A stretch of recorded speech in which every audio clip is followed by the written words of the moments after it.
Wavlink docking stations instantly expand your laptop's connectivity using a single USB-C cable. To set up, simply plug the Wavlink docking station's USB-C cable into your laptop's USB-C port. Then, connect your peripherals like monitors via HDMI, keyboard, mouse, and Ethernet cable to the docking station. For basic use, no additional software is needed. However, for advanced features like multi-monitor settings, download the Wavlink Hub app from Wavelink's official website for macOS or Windows. This one-cable solution simplifies your workspace, reducing cable clutter and boosting productivity.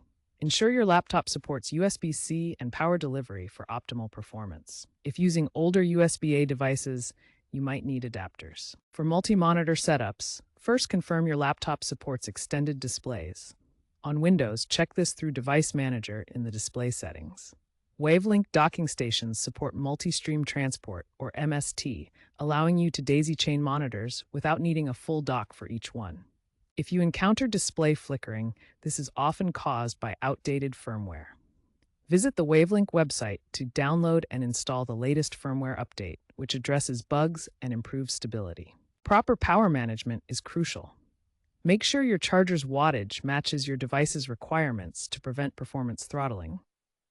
Insufficient wattage can cause slowdowns, particularly noticeable on gaming laptops that need sustained power. Common issues include driver conflicts, particularly on Linux systems where compatibility can vary. Overheating may occur during heavy use, so ensure good ventilation. For smooth 4K gaming without lag, use a 100-watt charger to maintain optimal performance.